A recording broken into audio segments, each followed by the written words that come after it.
예, 재반대 신문 10분 하십시오.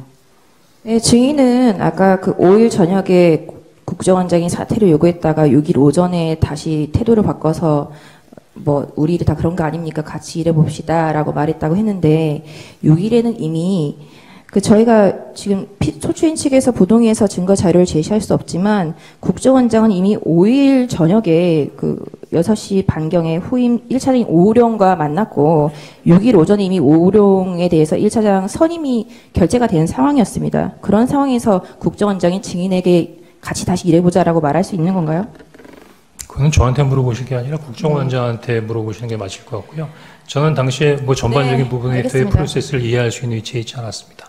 또 하나는 아까 말씀하신 네, 같이 알겠습니다. 일해보자고 하는 부분은 두 사람이 얘기한 게 아니라 2차장, 3차장, 기조일장이 다 있는 자리에서 얘기한 부분이라는 부분을 리마인드 시켜드리겠습니다. 제 주신문에서 조선일보 기자의 그 보도를 보고서 정보에서 연락이 왔다라고 말씀을 하셨는데 기자의 어떤 그 문자에 대해서 증인이 정보위를 통해서 확인해 드리도록 하겠습니다라고 답을 했는데 이때 이미 정보위를 통해서 답변을 하기로 했던 거 아닙니까? 그리고 이 내용을 보면 굉장히 상세하게 되어 있는데 정보위랑 이미 얘기가 있었고 이 내용을 정보위로부터 확인한 기자가 증인에게 문자를 보낸 것 같아 보이는데 어떤가요? 조금 올려보십시오. 오전 11시 13분이면 이미 신성범 정보위원장으로부터 전화를 받고 나름대로 정보에 가기로 했던 부분이고요. 네. 증인은 계엄 당일인 2024년 12월 3일부터 5일 경질되기까지 이재명, 우원식, 박지원, 기타 민주당 의원과 전화, 카톡, 텔레그램, 기타 메신저를 이용해서 연락한 사실이 있나요? 우리 변호인께서 제 통화 내역까지 다 조회를 하셨던데 이미 다 알고 계신 거 아닙니까? 아직 회신이 오지 않았습니다. 있나요? 한번 회신 오면 확인해 보시죠. 의제 125호증에 다시 일을 재생해 주십시오. 의제 125호증에 일을 재생해 주십시오. 저기 변호인님, 제가 피의자로서 검사에게 조사받는 거 아니지 않습니까? 지금 증인이잖아요. 네, 죄송합니다. 지금 무슨 얘기를 하려고 그러냐면 저는 사실은 준엄한 헌법재판소에서 증인으로 호출하셔서 당연히 국민의 의무로 여겨온 겁니다. 저 지금 공직자가 아니고 무직인 개인입니다. 그런 상태에서 재생해 주시죠. 시간이 갑니다. 예, 그런 증인의 어떤 통화 내역 조회까지 하면서 이런 부분에 있어서의 증인의 위치에서 증인하는 것이 맞나 하는 부분에 있어서 상당한 부분에 있어서의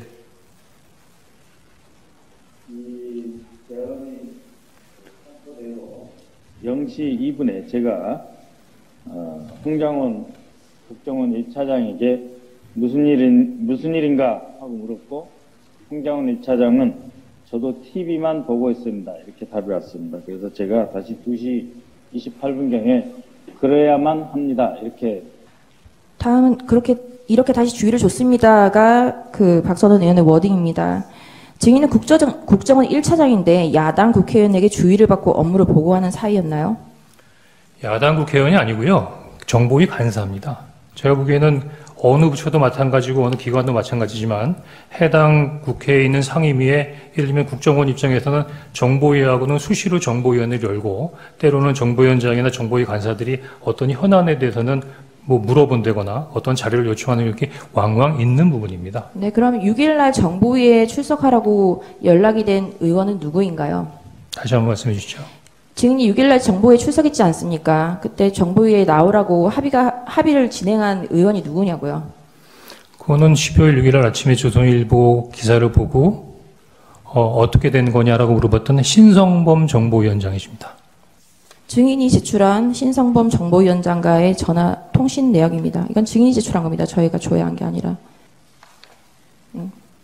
56항 여쭙겠습니다. 증인은 국정원 1차장으로 임명되기 전 2022년 7월부터 2023년 11월 26일까지 국정원 특보로 근무했죠. 네, 그렇습니다.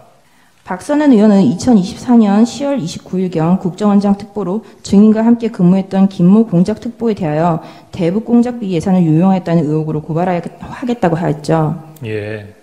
이때 증인도 김모 특보와 같이 공작금 유용 의혹으로 박선은 의원에게 약점을 잡혀 있었던 것 아닌가요?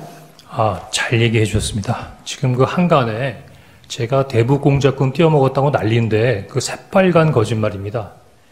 지금 제가 만약에 100억 넘는 대북 공작금을 띄어먹었거나 홍콩의 호화 빌라를 가지고 있거나 제가 해외를 담당하는 차장이기 때문에 해외 거점 운영하는 부분에 대해 돈을 모아서 위에다가 상납했다는 부분의 얘기까지 네, 증인 묻지 않은 보수 유튜버들이 얘기하고 있는데 만약에 제가 그랬다면 검찰총장까지 하신 우리 대통령님께서 저를 국정원에 2년 반씩이나 두셨겠습니까? 어쨌든 그 루머의 주인공이 증인인 건 맞죠? 증인 제가 조금 여쭙겠습니다. 시간이 좀 부족해서요. 도태우 변호사입니다. 피청구인 대리인. 방금 전 증인이 증언하기 전에 이 심판정에 여인형 방첩사령관이 증언을 하고 갔습니다. 여인형 방첩사령관이 문제된 그 증인의 메모를 여기 화상기에 띄우고 오면서 똑똑히 이것은 기본 사실이 아니다라고 이렇게 증언을 했습니다. 그리고 그 여인형 증인은 대통령으로부터 체포 지시를 받은 적이 없고 대통령으로부터 체포 명단, 대통령이 체포 명단을 말한 적이 없다라고 증언했습니다. 어떤가요? 당시 이미 통화 내역도 나와 있고 통화 시간도 나와 있는데 제가 여인영 사령관이 누구로부터 지시를 받고 어떤 명단이 있고 그런 것까지는 제가 알 수 있는 사항이 아니었죠. 네, 다음 질문, 저는 다만 여인영 사령관으로부터 11시 6분에 이야기한 걸 들었을 뿐입니다. 여인영 사령관은 당시 증인과 통화할 때 엘리베이터 안으로 오르내리면서 아주 분주한 상황이었다고 합니다. 명단을 말할 객관적인 상황 자체가 되지 않는 것 같은데요. 방첩사 간부들도 체포 명단 이야기가 나온 적이 없다고 합니다. 그리고 증인의 체포 명단을 보면 아주 다양한 사람들이 기재되어 있는데 널리 알려져 있듯이 방첩사가 출동한 것은 단 두 방향, 국회와 선관위 관련뿐입니다. 증인이 명단에 열거한 그 수많은 사람들이 국회와 선관위 방향과 연결된다고 말할 수 있나요? 아니요. 저는 특별한 연관성을 갖고 한 게 아니라 여인영 사령관이 불러준 명단을 받은 거고요. 그럼 우리 변호인께서는 그 10명, 10여 명의 명단을 제가 지어냈다고 생각하시는 겁니까? 네. 제가 12월 6일만 하더라도 제가 하는 부분에 대해서 많은 의혹을 제기했지만 지금 제가 이미 방첩사에서 똑같은 명단이 확인됐다고 언론에 나왔던데요. 다음 질문하겠습니다. 네. 예, 송준호 변호사입니다. 증인은 지난번 국조특위에서 김성훈 경호차장 만난 사실 있죠? 김성훈 경호차장 만난 적 있죠. 같이 그때 출석하여 있는 증인으로 같이 있었습니다. 예. 그때 김성훈 경호차장이 증인한테 이제 거짓말 좀 그만하시죠. 이렇게 물어보니까 증인이 미안하다, 가름말을 잘못 탔다 이렇게 대답한 적이 있죠? 새빨간 거짓말입니다.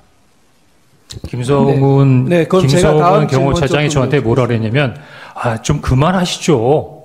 그렇게 얘기했습니다. 예. 증인의 명단 속에 김어준 씨가 있는데요.